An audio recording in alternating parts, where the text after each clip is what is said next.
The process of the sentencing is expected to last all week, so you can kind of look at it like a mini trial, essentially, where the survivors, the victims, and people who were on the bus at the time are able to describe what the impact of that incident has had on them. You still have a few hours to grab your tickets. The performance starts tonight at 8. And Chloe, they tell me that you're not going to want to miss the human cannonball. I have no idea what it looks like, but if it's anything like what they're doing behind me, I know you guys are definitely not going to want to miss it. They just cut down a big tree that was right behind us that was attached to a lot of power lines. I'm going to take a step out of the way.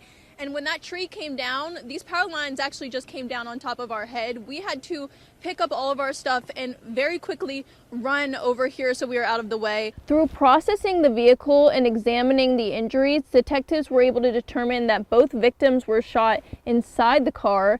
Additionally, detectives were able to determine the shooter was in the back seat of the vehicle due to the bullet trajectory. The Commonwealth told the court that the child would sometimes go up to 21 hours without food or water while in Webb's care, and this was just one part of the shocking evidence that we heard today. It is important to talk to your kids about safety, like not getting into cars with strangers and knowing about how to call 911. All right, Leila. I'm here at the Montgomery Floyd Regional Library in Blacksburg, where everything has been running smoothly so far. We got to catch up with election officials who tell us there's been no issues throughout the day. They've actually been surprised at just how many people have come here today. They say it's a better turnout than they've seen in the past. The judge says this really all comes down to timing. The judge says because the constitutional amendment process is still playing out, the court cannot step in. So instead of the judge making a decision on whether this election was unconstitutional, he is just dismissing the case for now, and he's leaving that decision up to Virginia's highest court. Yes, there was a lot of people here. We actually had to move out of the main room because it was so loud and so crowded with so many people. I'm here with Barbara Buffalo, and at last check, she had over 6,000 votes. Kate, you can see here my feet. I'm standing on top of the snow. I'm not sure. It could be maybe around 4 inches thick,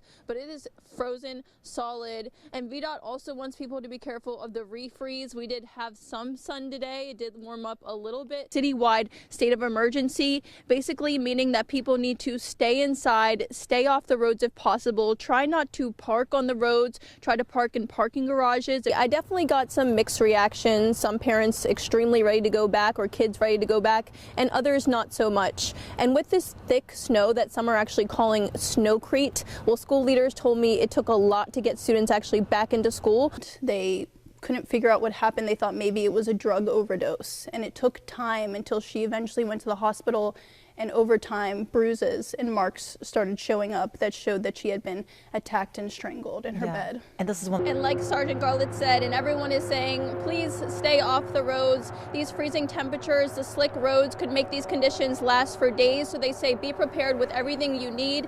Give them time. They will have some longer wait times. And Natalie, VDOT and VSP will be increasing their crews. They will be working around the clock for 12 hours, keeping people safe.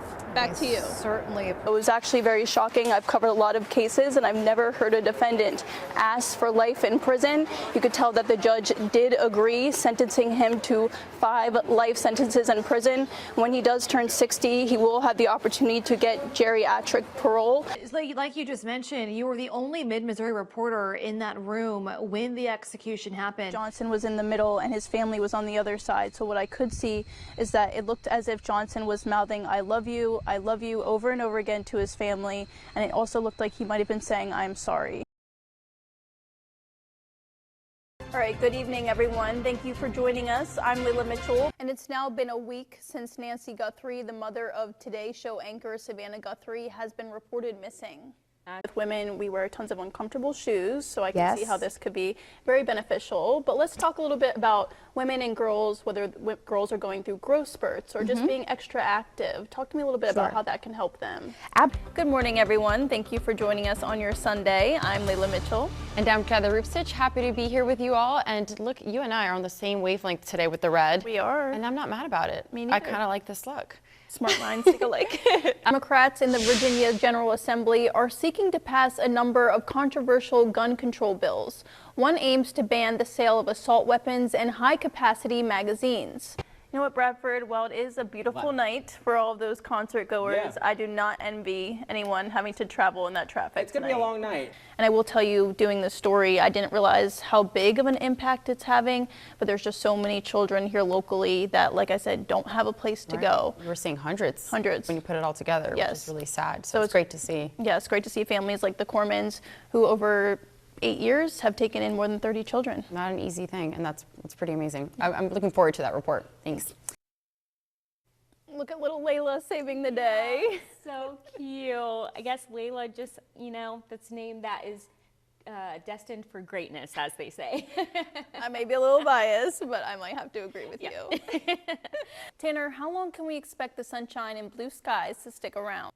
It looks like it does work, but I'm not sure with the recent snow that we just had, the snowcrete, the ice and snow, that might be a little bit more difficult. Yeah, we hate to. Well, it's good that the rain is going to hold off. People can have their Easter egg hunts this weekend, enjoy the beautiful weather. I know I'm definitely excited. Yep. Our weather team is tracking multiple severe storms heading to our hometowns and have issued a first alert weather day.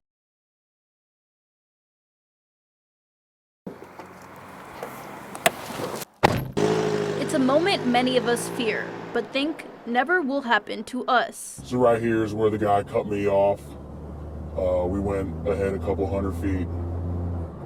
We passed Summerdine Church right here, and we eventually stopped right here, turning onto Hedge Lawn. This is where the altercation took place.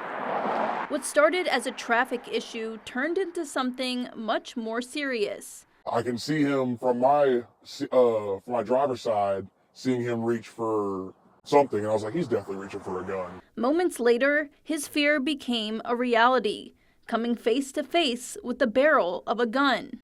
So after he pointed the gun in the car, I was like, come on, dude, really?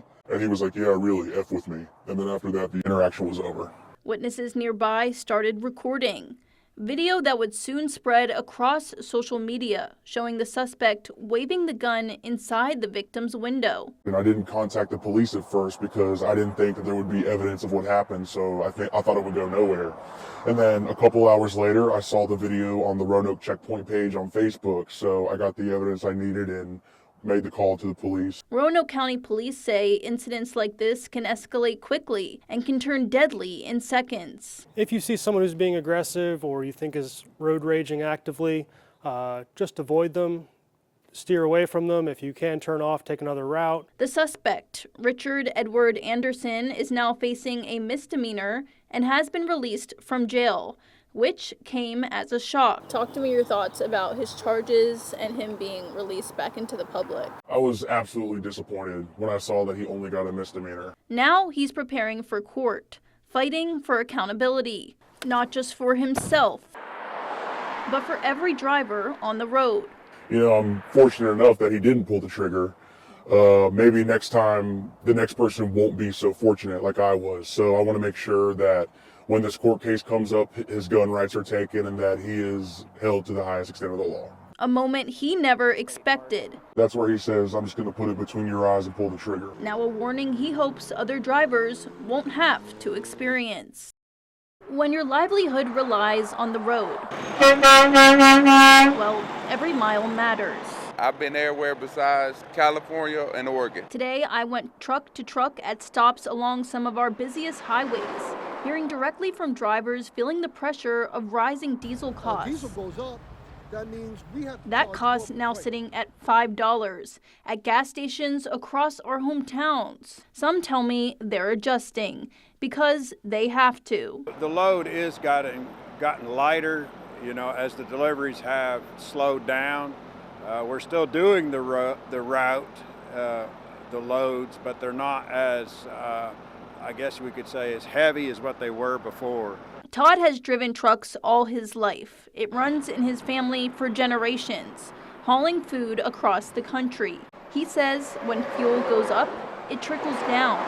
Fewer deliveries, equaling lighter loads. The average truck is taking on between $580 to $600 a day in diesel fuel. For other drivers, it's hitting harder. Avery Thomas often spends months on the road. He said what he thought was a lucrative job is now leaving him struggling to break even. I think I made more the first 3 months of working than I made in the last half a year.